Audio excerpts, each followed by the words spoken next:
భీమవరం మెంటేవారి తోటలో ఉన్న government junior కళాశాలలో విద్యార్థులకు ఎమ్మెల్యే పులపర్తి రామాంజనేయులు పుస్తకాలు పంపిణీ చేశారు. ఈ సందర్భంగా ఎమ్మెల్యే మాట్లాడుతూ త్వరలో చారిటబుల్ ట్రస్ట్ ఏర్పాటు చేసి విద్యకు ఆరోగ్యానికి ప్రాధాన్యత ఇస్తానన్నారు. ఆర్థికంగా పై చదువులు చదువుకోలేని విద్యార్థులను చదివిస్తానన్నారు. ఆరోగ్యపరంగా ఎవరైనా ఇబ్బంది కలిగితే వారిని ఆదుకునే ప్రయత్నం చేస్తానన్నారు. గవర్నమెంట్ జూనియర్ కళాశాలకు అన్ని మౌలిక సదుపాయాలు కల్పిస్తానని హామీ ఇచ్చారు.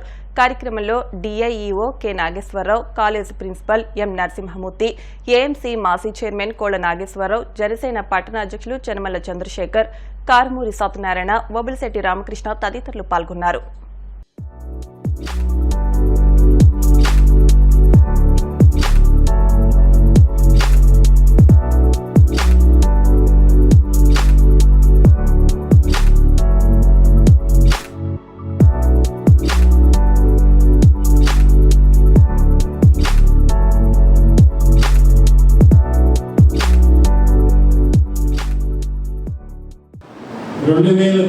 నుంచి 2014 వరకు, 2014 నుంచి 2019 వరకు శాసనసభ్యుడిగా భీమవరానికి పనిచేశాను.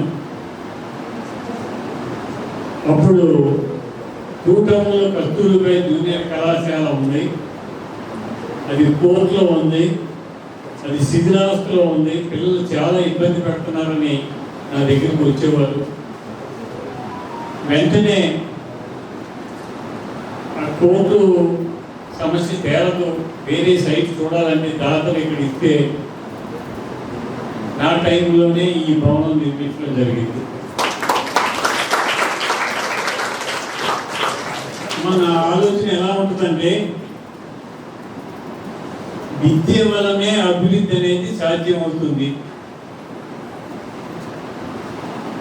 దారిద్ర్య రేఖను దిగురున్న వాళ్ళందరూ కూడా పైకి రావాలంటే ఒక విద్య వల్లే సాధ్యమవుతుంది. ఒక ఇంజనీర్ చదవాలంటే 100 ఎకరాల రైతు కూడా చదివించలేకపోయేవారు. ఒక డాక్టర్ చదివించాలంటే కోటీశ్వరులు కూడా డాక్టర్ చదివించే పరిస్థితి లేదు. ఇవాళ అతి సామాన్యురాలు కడు పేదవారు కూడా డాక్టర్, ఇంజనీర్ చదువుకునే అవకాశం వచ్చింది. దీనికోసం కేంద్ర రాష్ట్ర ప్రభుత్వాలు విపరీతమైన కృషి చేస్తుంది. దీన్ని మీరు ఉపయోగించుకోండి. మీరందరూ మంచి భావి భారత పౌరులు అవ్వాలని, మంచి క్రమశిక్షణతో మెలగాలని, పెద్దల ఎడల గౌరవంగా ఉండాలని, సాటి వాటితో ప్రేమ, గౌరవం, మర్యాదతో ఉండాలని, చక్కని క్రమశిక్షణ అలవాటు చేసుకోవాలని చెప్పి మీ అందరినీ కోరుతున్నాం. ఈ రోడ్డు మున్సిపాలిటీలో పెట్టి మార్చి లోపల ఈ రోడ్డు వేయించే ఏర్పాటు చేస్తాం. అలాగే ఓవర్ ట్యాంక్ ఆల్రెడీ నర్సాగ్రామంలో నిర్మించడం జరిగింది. దానికి కనెక్షన్ ఇస్తున్నారు. ఈ కనెక్షన్ ఇస్తే మనకి ట్యాప్ ఇచ్చే అవకాశం కూడా వచ్చింది. మీకు తాగడానికి మంచినీళ్ళు ట్యాప్ కూడా ఏర్పాటు చేస్తానని చెప్పి తెలియదు.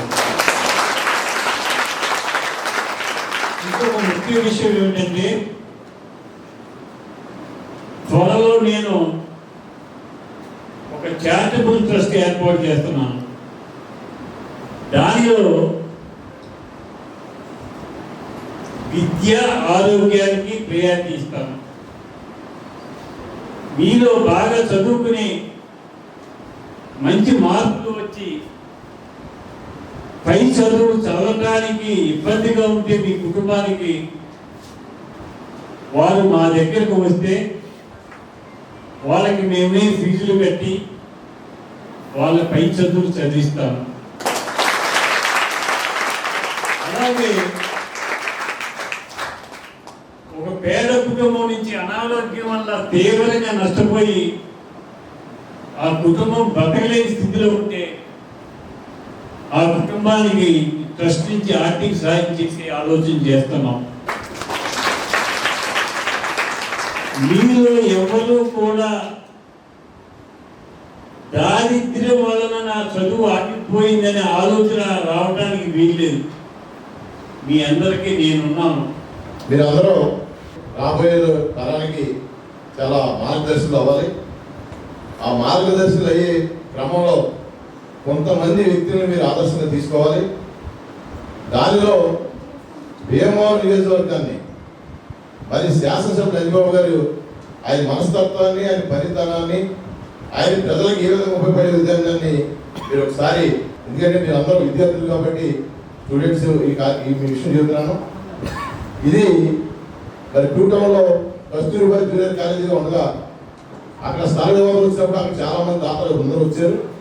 కానీ ఆ రోజున పాలకులు వాళ్ళు ఏదో ఇక్కడ గిఫ్ట్ కింద ఇచ్చి ఇక్కడ రావడం, ఈ బిల్డింగ్ని, ఈ కాలేజీని ఎంతో ఆ రోజు 2014-19 మయాన్ని శాసనసభ రంజిబాబు గారు మీ పిల్లలందరూ కూడా సౌకర్యార్థం ఈ రకంగా కన్స్ట్రక్షన్ చేసిన విధానం ఉన్నారంటే అది శాసనసభలు అని చెప్పి సందర్భించిన ఇన్ని వందల మంది విద్యార్థులు చదువుకునే ఈ కాలేజీకి రహదారి మరి ఆ రోజు పాలకులు వేయలేకపోయారు.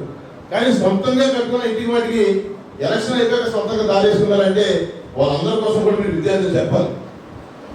ఏ ఎమ్మెల్యే ఏ రకంగా ప్రజలు ఉపయోగపడతారో, ఉపయోగపడలేని ఎమ్మెల్యేలు ఎలా ఉంటారనేది కూడా మీరు చెప్పాలి.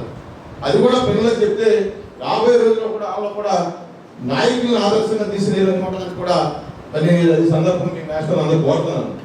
మనకి అందజేసే ఈ ప్రతిష్టాత్మకమైనటువంటి అత్యంత సువర్ణావకాశంగా భావించి పుస్తకాలు తీసుకుంటున్నాము. అది తీసుకునేటప్పుడు మనము ఈ భీమవరానికి ఒక స్టేట్ ర్యాంక్ తీసుకొస్తారని, గవర్నమెంట్ కాలేజీల్లో చాలా వరకు స్టేట్ ర్యాంకులు వస్తున్నాయి సార్. మా స్టాఫ్ అందరం కలిసి 1215 మంది విద్యార్థుల్ని కలిసాం. 10th క్లాస్ పరీక్షలే పిల్లలు 21 స్కూల్స్ తిరిగాం. 1215 మంది పేరెంట్స్ లో 10 మంది 20 మంది ఫోన్లు ఇచ్చారు కానీ 1200 మంది పేరెంట్స్ తోటి ఇంటరాక్ట్ అయ్యాం staff. As a result last year 54 మంది మన దగ్గర మిగిలితే ఇవాళ 120 మంది పిల్లలు ఆల్రెడీ జాయిన్ అయి ఉన్నారు.